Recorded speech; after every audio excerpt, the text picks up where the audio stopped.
Pan में खाली। Welcome back from the break viewers. Doctor Amna राज अभी मेरी इज्जत कर रही थी बहुत ज़्यादा, इसलिए क्योंकि उन्होंने कहा अभी हार्ट हेल्थ पे बात कर रही थी और वहाँ चीज़ें तली जा रही हैं, तो मैंने कहा हमने बताया है पहले ही पोटैटो वेजेस जो है आप उनको बेक भी कर सकते हैं मैदा और कोई भी चीज़ लगाए बगैर, क्योंकि आलू दुश्मन नहीं है, तला हुआ आलू आपका दुश्मन है। यस। अस्सलाम वालेकुम आमना राज। वालेकुम अस्सलाम। डॉक्टर आमना राज, डर्मेटोलॉजिस्ट, डर्मेटोलॉजिक सर्जन और वेट मैनेजमेंट एक्सपर्ट। मैंने सोचा सारी चीज़ें एक ही दफ़ा कवर कर लेते हैं, लेकिन अभी जब हम हार्ट हेल्थ की बात कर रहे थे तो सबसे पहले तो मैं उसको कनेक्ट करना चाहूँगी वेट मैनेजमेंट के साथ। वेट मैनेजमेंट, वेट लॉस, दोनों में फ़र्क क्या है? वेट लॉस और आप क्या करती हैं? मैं दोनों काम करती हूँ। दोनों काम इस तरह करती हूँ कि basically for the weight management and weight loss we have an entire team which is comprised of myself, a nutritionist and a dietitian and or sometimes a psychologist also, depending कि किसी की क्या requirement है। nutritionist जो है वो patient की baseline, BMI, उसकी requirement, वो सब चीज़ें calculate करता है। I assess what the patient needs to do। खाली खुद से weight control कर सकते हैं, किस तरह डाइट करने से, एक्सरसाइज करने से या नहीं कर सकते। जो नहीं कर सकता उसको फिर हम मेडिसिन के साथ हेल्प करते हैं। तो that is where I come in as an obesity and weight management expert कि I can recommend and under my supervision I make patients use FDA approved treatment, जिसका मतलब ये है कि वो दवाइयाँ जो FDA ने वेट लॉस के लिए अप्रूव की हुई हैं हम वो स्टेप बाय स्टेप पेशेंट को इस्तेमाल करा सकते हैं। ठीक है, उसमें अब वेट लॉस जब करना आपने कि अगर आपका BMI समझ लें 18 से 24 के दरमियान होना चाहिए, वो आपका आइडियल BMI है। अगर आप 25 से ज़्यादा हैं तो आप आहिस्ता आहिस्ता पहले आप 25 से 29 में हैं तो आप ओवरवेट में चले जाते हैं। 30 एंड अबव पे फिर आपकी ओबेसिटी की क्लासेस हैं, ओबेसिटी टाइप मतलब क्लास 1 है, क्लास 2 है, क्लास 3 है। ठीक है, तो इस वक्त पूरी दुनिया में ओबेसिटी को सिर्फ ये नहीं समझा जाता कि आप देख के कहें कि अच्छा ये बंदा मोटा है। इस चीज़ को हम डिस्करेज करते हैं, एक बात।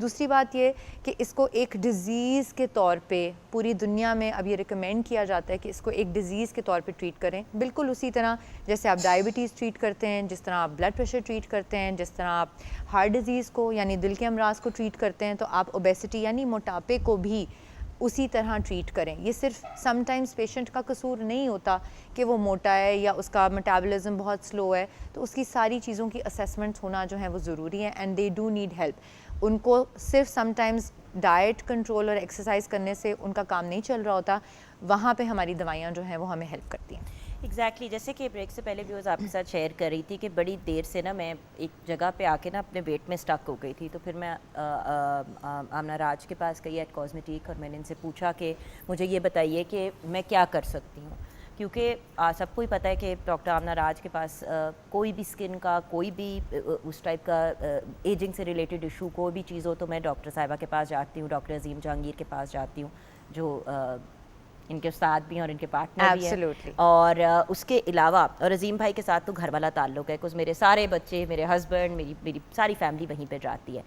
तो जब इन्होंने कहा कि हम वेट मैनेजमेंट को, क्योंकि हमेशा से अब आमना और मैं साथ स्कूल में थे, अब हमेशा Amna, if you don't mind my sharing, everyone knows, well TV पे तो नहीं लोग जानते। हाँ। आमना का काफ़ी वेट का इशू होता था, काफ़ी ज़्यादा था, आप ओबीस की तरफ। हाँ, I was obese as a child and अपनी टीनेज में भी जो है वो I use to suffer from obesity. उस वक़्त बस एक पॉइंट पे मैं पहुंची, मैं हमेशा सोचती थी कि जब मेरा दिल करेगा तो I will change myself. तो I had that thing in mind, मेरे शुरू से मेरे दिमाग में एक चीज़ थी, मुझे जब भी कोई पॉइंट आउट करता था, मेरे फैमिली, मेरे फ्रेंड्स, मेरे बहन भाई, मेरे पेरेंट्स, मैं कहती थी अच्छा जब मेरा दिल करेगा ना तो मैं इसको उतार लूँगी। हाँ। जब आई हिट प्रॉबली 12-13 साल की उम्र में जब मुझे ख्याल आया कि अब मैंने इसको उतारना है, तो मैंने मेडिकल इंसाइक्लोपीडियाज़ पढ़ने, कैलोरी काउंट्स देखनी चीज़ों की, और बेसिकली कैलोरी कंट्रोल और एक्सरसाइज के साथ मैंने घर की एक चार दीवारी में, क्योंकि पढ़ती थी, डॉक्टर बनने का ख्वाब था, तो बाहर जाना करना, टाइम वेस्ट, बहुत ही पढ़ाकू, टाइम वेस्ट नहीं कर सकती, पढ़ाकू बच्चा थी और मैं बिल्कुल आर्ट्स की स्टूडेंट थी या साइंस की स्टूडेंट। इसलिए सिर्फ फोकस ये था कि घर पे रह के जो मैं कर सकती हूँ, और वहीं से मेरा शौक जो है वो बेसिकली डेवलप हुआ कि I wanted to become an obesity and weight management expert as well, क्योंकि मैं लोगों की हेल्प करना चाहती हूँ, ये मेरा शौक है। अच्छा, अब ये बात शेयर वो जो कहते हैं ना किसी का पेट नंगा करने वाली बात नहीं थी। इसका रीज़न ये था कि व्यूअर्स बहुत से लोग जब किसी स्लिम एंड स्मार्ट लड़की को देखते हैं तो कहते हैं कि ये तो इतनी पतली है, इसको क्या पता। आमना हमेशा पतली नहीं थी। आमना, जिस तरह मेरे बेटे हमज़ा को भी है वेट का इशू, इनको वेट का इशू था, और एक दिन आमना ने फैसला किया कि मैंने अपना वज़न कम करना है। और अभी भी लोग कहते हैं वो आप तो नेचुरली बड़ी पतली हैं। आमना को बड़ी मेहनत करनी पड़ती है, एक्सरसाइज, अपने डाइट प्लान को लेके चलना, and being a doctor and a mother and a very involve wife, and मतलब ससुराल भी है और घर भी, मतलब सारा कुछ लेके चलना।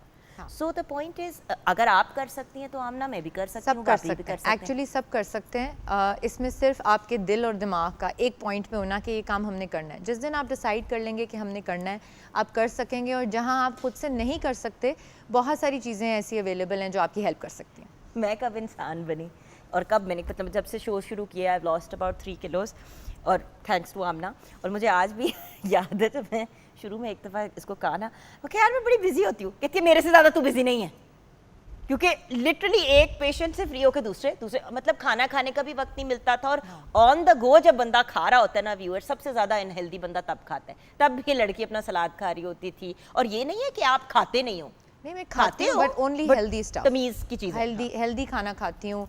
रोटी चावल को अवॉइड करती हूँ, कार्ब्स को अवॉइड करती हूँ, प्रोसेस फूड को, मतलब डब्बों में पैक जो चीज़ें होती हैं जिसमें केमिकल्स शामिल होते हैं, उनको अवॉइड करती हूँ। बट अगर किसी ने अपने वेट को कम करना है और उससे रिलेटेड नफ्सियाती मसाइल भी हैं, जिनमें से एक ये है कि खाने का हौका चढ़ना, जिसको हम बिंज ईटिंग कहते हैं व्यूअर्स। अब मुझे भी ये इशू है, मुझे ना हौका चढ़ता है कि बस, और एक ही दफ़ा बैठे बैठे हंसते हैं लोग कि झूठ बोल रही हो। मेरे हस्बैंड से कभी पूछे, कल वो बल्कि बता रहे थे मेरे ससुराल में बैठ के, कहती मेरे से 3 गुना ज़्यादा खाती है कभी कभी, एंड इट्स ट्रू। 3 खमीरी रोटियां, निहारी, मगज़, नली सारा खाया, साथ में लस्सी भी पी ली, और उसके बाद क्योंकि इतना नमकीन खा लिया था और मिर्चों वाला, तो मीठा भी खा लिया। So the point is viewers, हौका सबको चढ़ता है, लेकिन अगर वो हौका आपकी ज़िंदगी का एक रेगुलर हिस्सा बन चुका है तो उसके लिए फिर नफ्सियाती हेल्प भी चाहिए होती है। यस, इस वहाँ पे हमारे साइकोलॉजिस्ट दे कम इनटू प्ले। यस, तो वो आपकी बिंज ईटिंग को, आपकी कंफर्ट ईटिंग को विद हेल्प ऑफ मेडिकेशन जो है उसको कंट्रोल कर सकते हैं। यहाँ पे मैं ऐड करना चाहूँगी कि बेसिकली इस वक्त FDA ने, यूएस जो FDA है, अमेरिकन FDA ने 2 दवाइयाँ जो हैं जो लेटेस्ट अप्रूव की हैं, वो GLP-1 एनालॉग्स होते हैं, जो कि लेराग्लूटाइड और सेमीग्लूटाइड के केमिकल्स हैं बेसिकली। तो वो इंजेक्शंस होते हैं, वो इंसुलिन की तरह लगते हैं, बहुत कन्वीनियंट है लगाने, और वो आपके इसी हौके चढ़ने को, या जो अनकंट्रोल्ड ईटिंग है, या जो आप अपनी एपेटाइट को सप्रेस नहीं कर पाते, उसमें बहुत ज़्यादा हेल्प करते हैं। वो आपके एपेटाइट को, आपकी भूख को भी रोकते हैं, आपके मेटाबॉलिज्म को भी फास्ट करते हैं, और आपके मैदे को ज़्यादा देर तक भरा हुआ रखते हैं, जिसकी वजह से आपको भूख नहीं लगती, और अल्टीमेटली आहिस्ता आहिस्ता जो है वो आपका वज़न कम होना शुरू हो जाता है। बट आयशा, मैं पढ़ रही थी डॉक्टर साहब कि अच्छा कह रही हूँ, सॉरी अभी 2 मिनट पहले उनसे बात हो रही थी, बट आमो जो मुझे इशू है वो ये है कि मैं 1-2 जगह रिसर्च पढ़ रही थी इसी के ऊपर, क्योंकि हमने आज ये डिस्कशन भी करनी थी कि इनसे 5% आपके जिस्म का वज़न कम हो जाता है। नहीं, वो आपके 15 से 18% आपका जिस्म का वज़न कम हो सकता है। अच्छा, हो सकता है। If you are at it, 5% की जो समझ लो कि एक नंबर है, वो ये है कि अगर आपका 12 हफ्ते के अंदर कम से कम 5% वज़न कम नहीं हुआ, तो इसका मतलब है कि ये मेडिसिन आपके लिए काम नहीं कर रही, तो आपको इसको डिसकंटिन्यू करके अगले मेडिसिन पे चले जाना चाहिए। अच्छा, समझ आ गई, क्योंकि मैं पढ़ रही थी कहीं पे, 5% आपका कम से कम 12 हफ्ते में कम हो जाना चाहिए। लेकिन व्यूअर्स, अगेन ये बात करने का रीज़न ये है कि प्रॉपर मेडिकल प्रोफेशनल के पास जाके आपने ये चीज़ करनी है और उनसे डिस्कस करना है, क्योंकि देखिए FDA अप्रूव्ड का मतलब है कि अभी इंटरनेशनली आप यूज़ कर सकते हैं, बिल्कुल कर सकते हैं, लेकिन हर चीज़ को इस्तेमाल करने का तरीका है। किसी को डायबिटीज़ है, वो इंसुलिन उतनी लगाएगा जितना डॉक्टर उसे कहेगा। आप डबल इंसुलिन लगा देंगे तो आप अपना बेड़ा गर्क कर देंगे। सो डॉक्टर्स, सर्टिफाइड डॉक्टर के पास, और उनके प्रॉपर प्रोटोकॉल को फॉलो करके। अच्छा, ये तो वेट लॉस की मैंने एक बात करनी थी, क्योंकि लोग हमेशा कहते हैं कि कोई मैजिक पिल, लेकिन फिर भी मुंह बंद करना पड़ता है और कैलोरी कंट्रोल करनी पड़ती है। इंजेक्शंस का फ़ायदा ये होता है कि ऑटोमेटिकली आपका मुंह जो है वो बंद होना शुरू हो जाता है, स्पेशली उन लोगों के लिए जो कि पहले हम कहते थे कि हमारे पास ये इंजेक्शंस जब नहीं थे, आज से 2 साल पहले, 1 साल पहले तक, तो हम पेशेंट को कहते थे कि हम गैस्ट्रिक बलून कर सकते हैं या गैस्ट्रिक बैंडिंग कर सकते हैं स्पेशली, या जो बेरियाट्रिक सर्जरी है यानी पेट काट के जो छोटा कर देते हैं, स्लीव गैस्ट्रेक्टमी, वो कर सकते हैं। अभी भी वो जो बहुत ओबीस हैं, मतलब क्लास 3 ओबेसिटी, जिनको 40 से ज़्यादा, जिनका BMI होता है 40 से ज़्यादा, उनके लिए स्लीव गैस्ट्रेक्टमी यानी स्टमक को आधा काट के छोटा कर देना वो रिकमेंडेड सर्जरीज होती हैं। लेकिन उससे पहले हमारे पास एक मेडिसिन में होप आ गई है कि ये चीज़ आपके मुंह को बंद करने में, यानी आपकी डाइट को खुद से कंट्रोल करने में आपकी हेल्प करती है। अमेजिंग। लेकिन healthy lifestyle, with Yes. That healthy lifestyle, ये भी नहीं कि अब आपको इतना इतना अगर इतनी सी भी भूख लगी है तो उसमें भी आप जो है वो निहारियाँ खानी शुरू कर दें, कभी कभार चलता है, लेकिन बिल्कुल। Don't go crazy. अच्छा, I want to talk about, देखिए बोटॉक्स और फिलर्स और ये सब चीज़ें अपनी जगह हैं, लेकिन जो नॉन इन्वेसिव जिसमें कोई सुई शुई नहीं लगती, वो तो हाइफू है। हाइफू है, रेडियो फ्रीक्वेंसी है, माइक्रोनीडलिंग रेडियो फ्रीक्वेंसी है, फ्रैक्सल लेजर्स हैं, मतलब ये चीज़ें हैं जो कि नॉन इन्वेसिव हैं और एंटी एजिंग में बहुत हेल्प करती हैं। क्योंकि मुझे अक्सर लोग मैसेज करते हैं, जी मैंने मेरी अपनी तस्वीरें भी भेजते हैं कि आप ये देखें, अब कुछ बताएं कि हम क्या कर सकते हैं, I am only 30 years old, मैंने कोई इंजेक्शन नहीं लगाना, मुझे बताएं कि मैं क्या कर सकती हूँ। तो ऐसे लोग जब पूछें तो इंसान को क्या सजेस्ट करना चाहिए और क्यों? देखिए, आइडियली आप anti ageing should start early on, यानी जितनी जल्दी आप 30 की एज में, 25 से 30 में आपको आहिस्ता आहिस्ता उस तरफ आपका रुझान हो जाना चाहिए कि आपने अपनी स्किन को मैनेज करना है, अपनी एंटी एजिंग की तरफ काम करना है। अब जिसकी जो रिक्वायरमेंट हो उसके हिसाब से हमें देखना चाहिए। अगर किसी के डार्क सर्कल्स हैं तो उसके लिए एंटी एजिंग के या पेरी ऑर्बिटल रिजुविनेशन या आंखों के गिर्द हल्कों के अंडर आंख के नीचे जो स्किन है उसकी बेहतरी के लिए डिफरेंट ऑप्शंस हैं। उसमें PRP होती ये है, देखें व्यूअर्स, हम उसमें आपको दिखा आपके भी रहे हैं। हाँ। उसमें आपका फ्रैक्सल होता है, उसमें आपके जो है फिलर डाल सकते हैं, माइक्रोनीडलिंग रेडियो फ्रीक्वेंसी कर सकते हैं, ये वो चीज़ें हैं। पीडियो थ्रेड्स कर सकते हैं जो मोनोफिलामेंट होते हैं, वो अंडर आई किए जा सकते हैं डार्क सर्कल्स को इम्प्रूव करने के लिए। अब अगर कोई कहता है कि जी मेरी डबल चिन है, यंग लड़कियां हैं, डबल चिन है, नेक बहुत हैवी है, जाउल्स हैवी हैं, लेकिन बाकी बॉडी जो है वो कोई इशू नहीं है। हाँ जी, तो उसके लिए ये देखिए, फर्ज अब करें। ये तो किसी फॉर एन ओल्डर पर्सन जो हम दिखा रहे हैं, ये मैम। हाँ, तो जो यंगर लोग हैं उनमें अगर वो अपनी जॉ लाइन को स्लिम करना चाहते हैं, थोड़ा सा लोअर हाफ को टाइटन करना चाहते हैं, उसके लिए HIFU is a good option, क्योंकि हाइफू टाइटनिंग के साथ साथ थोड़ा सा स्लिमिंग का भी इफेक्ट देता है। ये देखिए ना, हम आपको व्यूअर्स दिखा रहे हैं, ये देखिए जिनको स्लिमिंग की ज़रूरत नहीं है उनके लिए radio frequency is a very good option, because वो ओवरऑल आपके रिंकल्स को इम्प्रूव करता है, कोलेजन बिल्डिंग करता है, स्किन को टाइट रखता है।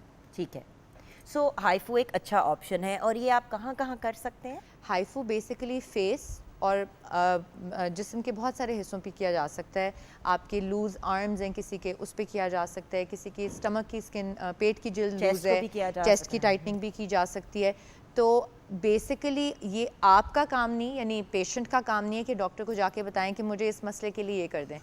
तरीका ये होता है, जो सही तरीका है कि आप अपने डॉक्टर के पास जाएं, उनसे अपनी प्रॉब्लम को डिस्कस करें, वो उस प्रॉब्लम से रिलेटेड आपको ऑप्शंस बताएं कि जी आपके लिए हाइफू बेहतर है, थ्रेड लिफ्ट बेहतर है, रेडियो फ्रीक्वेंसी बेहतर है, या आपके लिए सर्जरी ही होगी।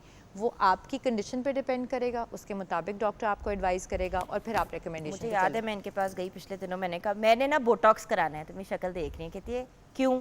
मैंने कहा मुझे लग रहा है मेरा मुंह लटक सा रहा है। उसने कहा चुप करो, तुम्हारा हाइफू करना है। और फिर हमने हाइफू किया, और बल्कि उसकी वीडियो भी हम सोशल मीडिया पे लगाएंगे आफ्टर की।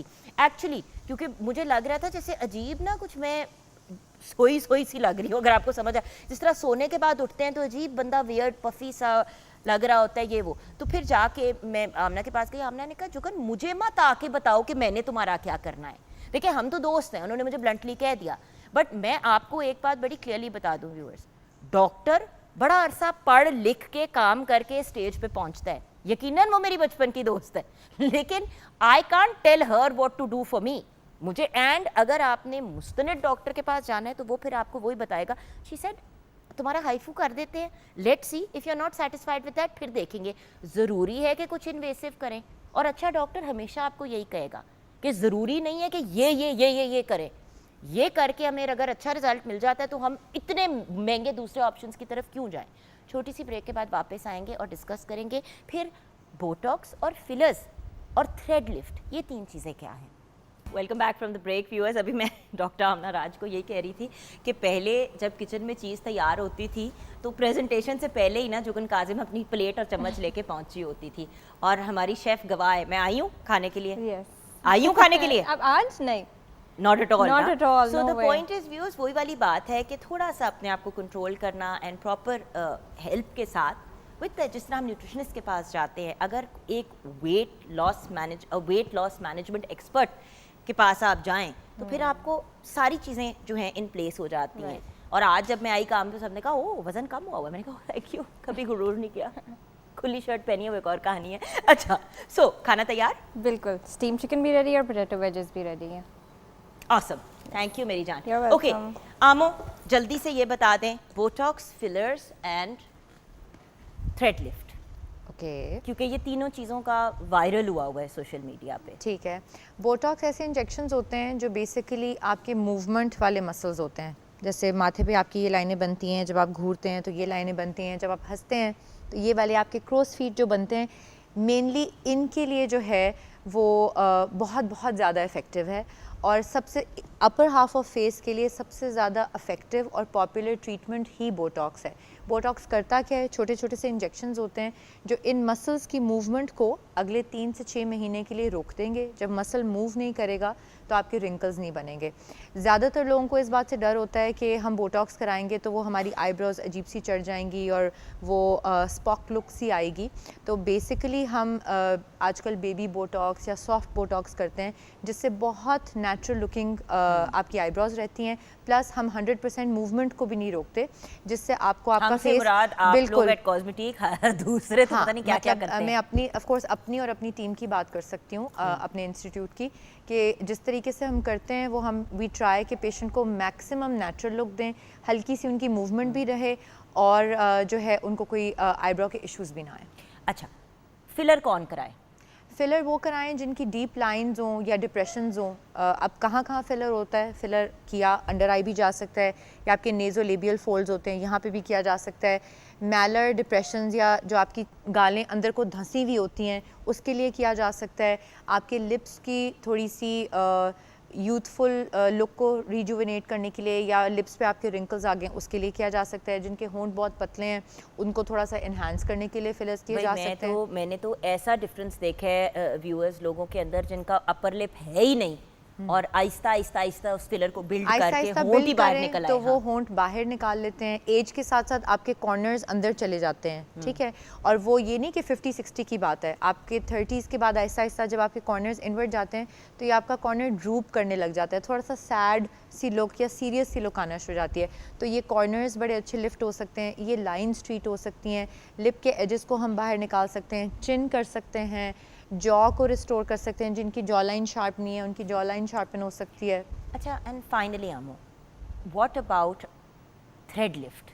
आजकल हर बंदा कह रहा है थ्रेड लिफ्ट, फेस लिफ्ट का बड़ा अच्छा ऑप्शन है। यस, आप कह सकते हैं कि पहले तो काटते थे ना सारा। फेस लिफ्ट अभी भी करते हैं। कुछ पेशेंट्स होते हैं जिनकी नेक और स्किन इतनी लूज हो चुकी होती है कि वो थ्रेड लिफ्ट के कैंडिडेट नहीं होते, उनको फेस लिफ्ट ही कराना होता है। लेकिन अगर आप टाइम पे एंटी एजिंग ट्रीटमेंट्स कर रहे हैं और आपने वक्त पे अपना मतलब प्लान बनवाया हुआ है डॉक्टर से और आप उसको फॉलो कर रहे हैं, तो आपके डेफिनेटली जिनकी थोड़ी सी ये लैक्सिटी है, गर्दन थोड़ी सी लूज़ है, जाउल्स हैं, डिप्रेशन है, तो फेस को लिफ्ट करने के लिए आपको हम थ्रेड लिफ्ट कर सकते हैं। नोज़ के लिए थ्रेड लिफ्ट होता है आजकल, जिनकी नोज़ बहुत ज़्यादा समझ लो टिप ड्रूपी है और हम बहुत ऑब्वियस है, तो टिप को लिफ्ट करने के लिए और आपकी नोज़ ब्रिज को शार्पन करने के लिए जो है वो थ्रेड लिफ्ट कर सकते हैं। अंडर आई मोनो थ्रेड्स डाल सकते हैं डार्क सर्कल्स को और अंडर आई डिप्रेशन को इम्प्रूव करने के लिए, टाइट करने के लिए कर सकते हैं। नेक में डाले जा सकते हैं नेक लिफ्ट करने के लिए।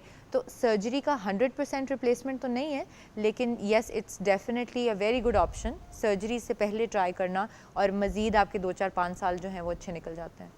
फाइनली आप इस वक्त जो लोग आपको देख रहे हैं, जो डिफरेंट किस्म के ट्रीटमेंट्स की तरफ जाते हैं, कोई पार्लर में जाके बोटॉक्स करा रहा है, तो कोई किसी रैंडम सी किसी के घर में जाके वो कह रहे हैं आए हम आपके सस्ते में फिलर्स कर देंगे, आप एंड में पोटेंशियल पेशेंट्स को क्या पैगाम देना चाहिए? देखिए, व्हाट आई वुड रेकमेंड, जो मैं सीरियस नोट पे बात करूँगी कि आपकी रिसर्च बहुत अच्छी होनी चाहिए।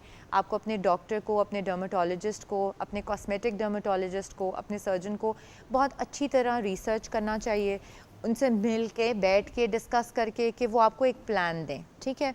उस पे भी रिसर्च करें। आपको ये एडामेंट नहीं होना चाहिए कि मुझे यही कराना है या ये नहीं कराना, ठीक। डॉक्टर अपना अच्छे तरीके से चूज़ करें। सस्ता और मियारी जो है ना, वो दोनों वर्ड्स थोड़े आजकल साथ कम मिलते हैं। जो प्रोडक्ट्स हैं, जैसे बोटॉक्स की आपने बात की, फिलर्स की बात की, थ्रेड्स की बात की, जो हमारा इक्विपमेंट है, पाकिस्तान में इनमें से कोई भी चीज़ नहीं बनती। तो ऑलवेज़ रिमेंबर कि जब हम बाहर से चीज़ें इंपोर्ट करेंगे, बाहर से ऑर्डर करेंगे, मंगाएंगे, वो पाकिस्तान आएंगी, उन पे कस्टम ड्यूटीज़ भी लगेंगी, चीज़ें बहुत महंगी होती हैं। अगर आप ऐसे ब्रांड्स यूज़ करें जो लेस दैन ऑप्टिमल हों, अच्छे नहीं हैं, वो आपको साइड इफ़ेक्ट्स दे सकते हैं। तो प्रॉपर डॉक्टर से proper injections, proper treatments, product आपका बहुत अच्छा होना चाहिए। वो लॉन्ग लास्टिंग भी होगा, सेफ़ भी होगा, और आप कॉम्प्लिकेशन से भी बचे रहेंगे। अच्छा, और उन लोगों के लिए जो कह रहे हैं, जो कह रहे हैं कि नहीं हमने तो फ़लाँ जगह पे देखा था, उनके पास प्रॉपर वाली वो चीज़ थी और वो वही वाला यूज़ कर रहे थे जो महंगे वाले क्लिनिक यूज़ करते हैं, तो एक्सपायरी डेट ज़रूर चेक किया करें व्यूअर्स। एक और बड़ी कॉमन चीज़ पाकिस्तान में अनफॉर्चुनेटली होनी शुरू हो गई है कि नियर एक्सपायरी या बिल्कुल एक्सपायर्ड प्रोडक्ट जो है वो लगा देते हैं कि नहीं उस पर एक्सपायरी डेट लिखी होती है साल डेट के लिए, तो फिर भी चल सकता है। अगर कंपनी ने एक्सपायरी डेट लिखी है अगस्त की 5 तारीख और आप उसको इंजेक्ट करा रहे हैं 1 अगस्त को, तो दैट इज़ ओके, यस। इसलिए क्योंकि 5 अगस्त तक उसका मतलब है कि आप अपने पेशेंट को लगा सकते हैं। एक आधा दिन ऊपर भी हो जाए तो उसको हम उतने नहीं, उस डेट तक आप यूज़ कर लें। और क्योंकि उसकी एक शेल्फ लाइफ है, उन्होंने जो एक्सपायरी डेट दी होती है वो उसकी शेल्फ लाइफ को, उसके यूजेज को माइंड में रख के फिर उन्होंने उसकी एक्सपायरी लिखी होती है। बात है ना, हम ना जो लोग बहुत सस्ते लगा रहे हैं, पाकिस्तान में डेट्स देखें, अनफॉर्चुनेटली पाकिस्तान में डेट्स भी चेंज हो जाती हैं। पाकिस्तान में उसी शक्ल का बिल्कुल समझ लें काउंटरफीट प्रोडक्ट भी मिलता है, ठीक है। तो इसलिए जो है वो हमने इन सब चीज़ों को देखना है कि आपका प्रोडक्ट जेन्युइन होना चाहिए। देखिए व्यूअर्स, 2 नंबर माल दुनिया में हर जगह मिलता है। बात सिर्फ इतनी है कि अगर आप मुस्तनद डॉक्टर के पास जाएंगे, उन लोगों के पास जाएंगे जो सर्टिफाइड हैं, जो बोर्ड अप्रूव्ड हैं, सारा कुछ है, तो फिर आपको पता है कि वो कोई पंगे वाला काम आपके साथ नहीं करेंगे। फिर हमें अक्सर ऐसी हॉरर स्टोरीज मिलती है। हमारे अपने एक स्टार के साथ ये हो चुका है कि उनके सर पे उन्होंने बाल लगवाने के लिए गए और पूरा लिटरली उनके ऐसे ज़ख्म सर पे बन गए कि जैसे लग रहा था उनका सर खाया गया है। सो द पॉइंट इज़, हमेशा मुस्तनद डॉक्टर से रुजू करें। जब भी कोई चीज़ करानी है, चाहे आपने अपने सर के दर्द के लिए भी जाना है, डॉक्टर से रुजू करें। और स्पेशली जब आपने ब्यूटिफिकेशन या करेक्शन वाली ट्रीटमेंट्स की तरफ जाना है, तो make sure you go to the right person. Thank you so much Amna, bless you. Viewers, आपसे इंशाल्लाह ज़िंदगी रही तो कल फिर मुलाकात होगी। अपना ख्याल रखिएगा। Thank you for watching morning at home.